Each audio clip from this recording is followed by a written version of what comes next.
Bismillahirrahmanirrahim. Alhamdulillah wassalatu wassalamu ala sayyidina Rasulillah Sayyidina Muhammad ibn Abdullah wa ala alihi wa sahbihi wa man wallah, amma ba'd.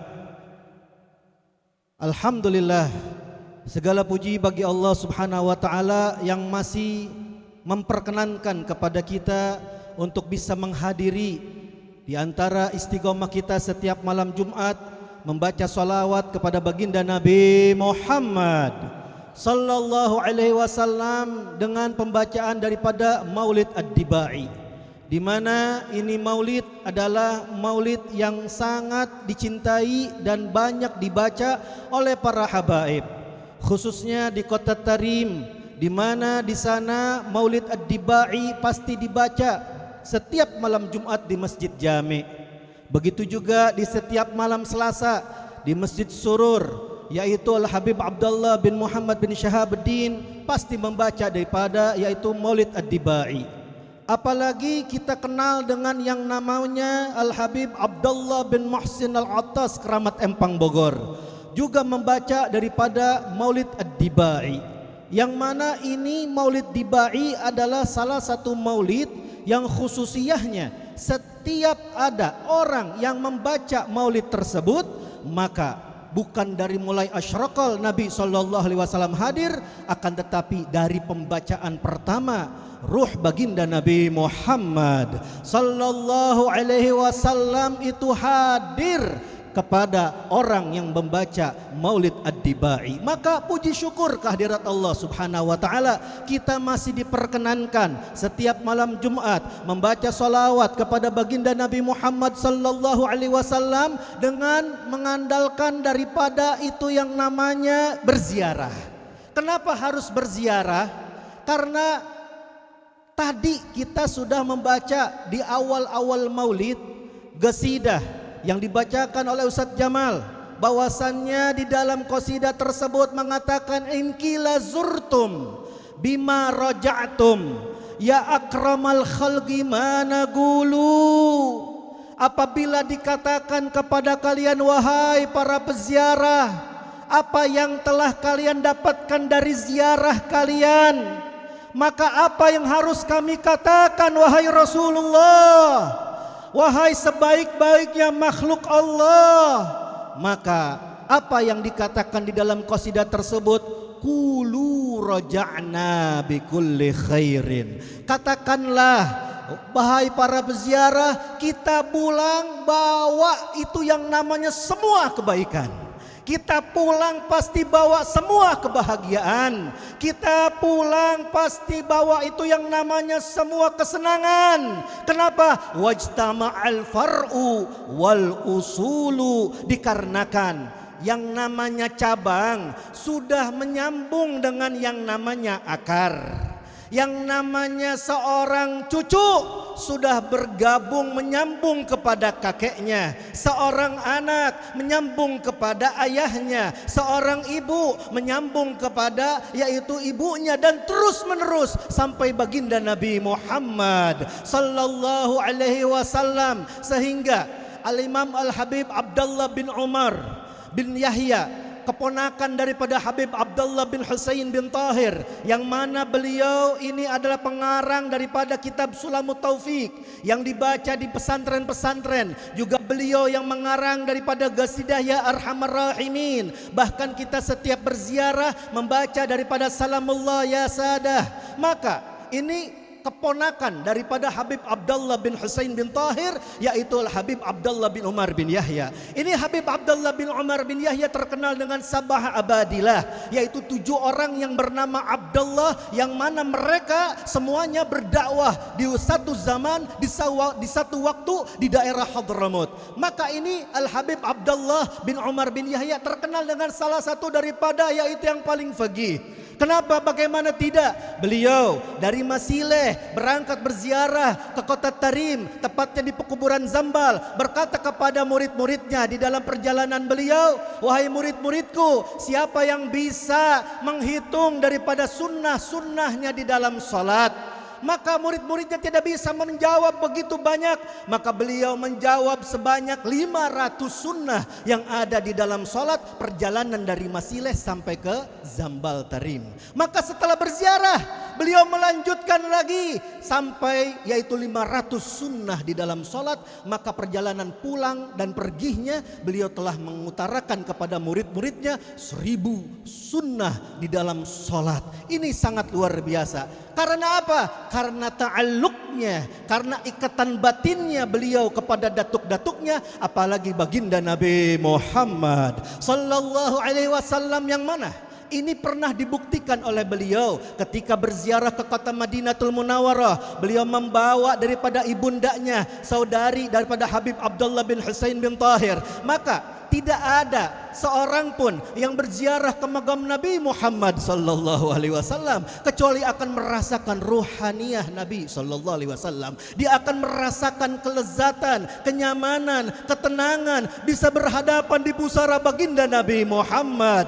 sallallahu alaihi wasallam yang mana dalam qasidah disebutkan laulaka ya zinatal wujudi ma tabal aishi wala wujudi. Kalau bukan engkau, kalau bukan karena engkau wahai penghias seluruh daripada alam semesta ini, maka ba'aishi wala wujudi, maka hidupku tidak akan pernah merasakan enak, wujudku di alam semesta tidak akan pernah merasakan itu yang namanya kenyamanan kalau bukan karena Nabi Muhammad sallallahu alaihi wasallam. Bahkan di dalam qasidah berikutnya disebutkan wala tarannamtu fis salati wala ruku'i wala sujudi, yang mana saya kalau bukan karena Nabi sallallahu alaihi wasallam yang mengajarkan salat, yang mengajarkan ruku, yang mengajarkan sujud, aku tidak akan yaitu merasakan kelezatan, kenyamanan, kenikmatan di dalam salatku menghadap kepada Allah Subhanahu wa taala. Maka ini ibundanya ketika selesai berziarah apa yang terjadi? Ketika mau pulang ke Hadramut diajak oleh anaknya Habib Abdullah bin Umar bin Yahya, ayo ibu kita pulang ke negeri kita di Masileh. Apa kata ibunya? Enggak. Kaget. Kenapa wahai ibu? Saya memilih di Madinah. Ini Habib Abdullah beban luar biasa. Kenapa? Bakal ketemu yang namanya khaloh, yaitu pamannya Habib Abdullah bin Husain bin Tahir. Kalau ditanya bagaimana perihal ibumu, mana ibumu kalau pulang gak bawa ibu? Ayo ibu kita pulang ke Hadramut, ayo kita pulang ke Masileh. Enggak, ibu gak mau meninggalkan baginda Nabi Muhammad sallallahu alaihi wasallam. Maka apa yang terjadi? Ini Habib Abdullah bin Umar bin Yahya gak bisa lagi maksa ibunya. Ibunya tetap pengen di Madinatul Munawwarah. Caranya bagaimana? Caranya mesti mengadu langsung kepada baginda Nabi Muhammad sallallahu alaihi wasallam. Maka beliau berziarah, mengadukan perkara ibundanya yang mana tidak mau lepas daripada Rasulullah sallallahu alaihi wasallam. Maka apa yang terjadi? Malam harinya bermimpi baginda Nabi Muhammad sallallahu alaihi wasallam. Ini si ibu yang mana ini sang ibunya bermimpi di mana Rasul sallallahu alaihi wasallam berkata kepada beliau, wahai Syarifah, wahai cucuku, irji'i ila Hadramut, irji'i ila Masileh. Pulanglah engkau ke negerimu di Hadramut, pulanglah engkau ke kota Masileh. Kenapa? Karena kata Nabi sallallahu alaihi wasallam, pandanganku, perhatianku kepada cucuku yang jauh melebihi daripada pandanganku, penjagaanku kepada cucuku yang dekat. Ini menunjukkan bahwasannya Rasul sallallahu alaihi wasallam tidak pernah jauh daripada cucu-cucunya. Rasul sallallahu alaihi wasallam tidak pernah jauh walaupun di kota Madinah, cucunya ada di negeri mana saja, maka pandangan Rasul sallallahu alaihi wasallam senantiasa tertuju kepada tempat di mana itu dihuni tempat tersebut oleh cucu-cucu Nabi sallallahu alaihi wasallam. Sehingga Al-Habib Abdullah bin Abi Bakar Al-Idrus yang mana beliau berkata di dalam kitabnya Kibritul Ahmar bahwasannya disebutkan Nur Muhammadi fil Madinah wa Sirru Ahmadi fi Hadramut, yang mana ini yang namanya cahaya Nabi Muhammad sallallahu alaihi wasallam benar ada di kota Madinatul Munawwarah, tapi rahasia sir Nabi Muhammad sallallahu alaihi wasallam dibawa oleh cucunya Imam Ahmad Al-Muhajir menuju negeri Hadramut. Kenapa? Karena kata Habib Abdullah bin Abu Bakar Al-Idrus, beliau mengatakan ketika Rasul sallallahu alaihi wasallam akan hijrah, ditawarkan oleh Allah Subhanahu wa taala dua tempat. Apa itu tempat yang pertama? Adalah tempat yang hijau, banyak pohon-pohon kurma di sana. Lalu tempat yang kedua dijelaskan bahwasanya ada tempat yang kering kerontang, gak ada pohon-pohonan.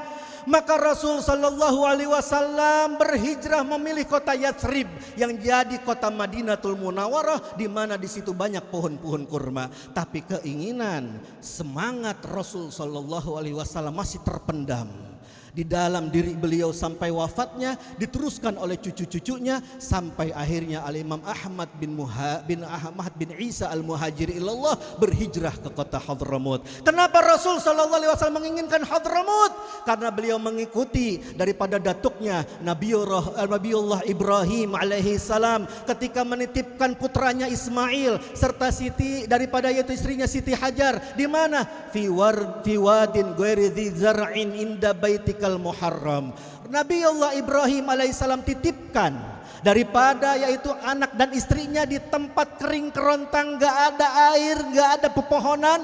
Ternyata itu tempat bakal menjadi Baitullahil Haram, bakal menjadi kota Al-Mukarramah, yang mana daripada cucu Ismail ini muncullah baginda Nabi Muhammad sallallahu alaihi wasallam. Maka Al-Imam Ahmad Al-Muhajir, beliau juga sama meneruskan semangat Rasul sallallahu alaihi wasallam dalam berhijrah.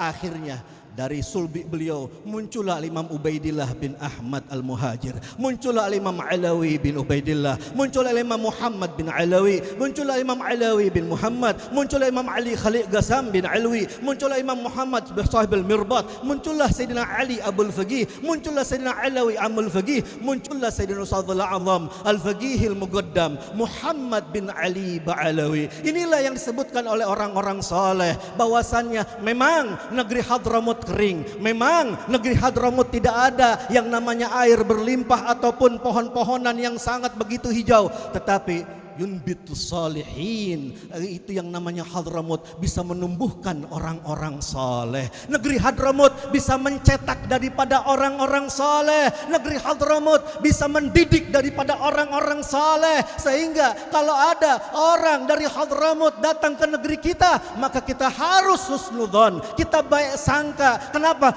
Datangnya dia membawa madad, membawa daripada sir asrar bin auliyaillah, di mana kita akan menerima dengan keberkahan tersebut. Maka alhamdulillah wa syukrulillah, kita punya guru Habib Hasan bin Ja'far As-Segaf memilih tempat ini untuk dimakamkan ibundanya Syarifah Fatimah, yang mana ini Syarifah Fatimah menyambung nasabnya kepada Habib Keramat Empang Bogor, menyambung nasabnya sampai Imam Qutbul Fa'as Al-Ibrasul Habib Umar bin Abdurrahman Al-Attas. Agar apa? Agar kita bisa mengambil keberkahan daripada beliau, agar kita bisa mengambil sir yang ada pada diri beliau, agar kita bisa mengambil daripada madad pandangan datuk-datuknya, berkahnya kita berziarah kepada ibunda kita Syarifah Fatimah binti Hasan bin Muhsin bin Abdullah bin Mas'ud Al-Attas. Maka kita doakan guru kita Habib Hasan bin Ja'far As-Segaf beserta anak-anak putra-putranya dan orang-orang yang membantunya berkhidmah kepadanya, agar Allah Subhanahu wa taala panjangkan umur beliau, sehatkan badannya, diluaskan rezekinya, diberkahkan dakwahnya, dan kita semua murid-muridnya tidak diharamkan mendapatkan keberkahan beliau, keberkahan daripada ibundanya, keberkahan daripada saudaranya Habib Mustafa bin Ja'far As-Segaf, keberkahan daripada gurunya Profesor Dr. Hafidz Al-Musnid Al-Qutub Al-Habib Abdullah bin Abdul Qadir bin Ahmad Al-Fiqih radhiyallahu taala anhu. Rabbi fanfa'na bi barakatihim wahdinal husna bi hurmatihim wa amitna fi tariqatihim wal mu'afatin minal fitani wa lafu minkum. Wassalamualaikum warahmatullahi wabarakatuh.